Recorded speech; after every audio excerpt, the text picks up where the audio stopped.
Our situation has become much worse than our Caribbean neighbors. This has arisen because of poor management of the pandemic. The first major spike in cases began last August and was worsened by the calling of a general election in the middle of that spike. And it is noteworthy that the health authorities announced the advent of community spread in Jamaica the day after the general election.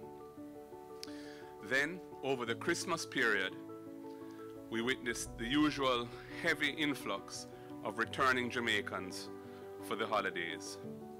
They were permitted to enter the country without being required to have a negative COVID test within 72 hours before boarding the plane to come here.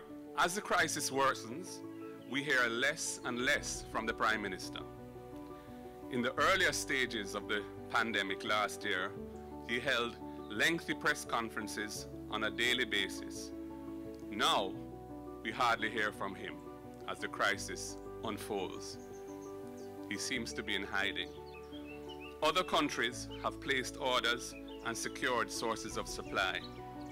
Other countries have solicited gifts of vaccine and started to roll out their vaccination programs to their populations. Jamaica is very late. The government is guilty of gross negligence in this critical matter. I am calling on the Prime Minister to establish a high-level task force headed by the Prime Minister himself to take charge of the procurement of vaccines for the country. A competent CEO must be appointed as the czar to run the day-to-day operations of sourcing the vaccine on a full-time basis. There should be weekly reports to the nation of the efforts and progress being made to do this.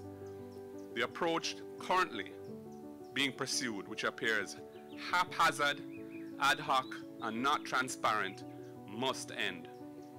The opposition is willing and able to join in this effort, if invited.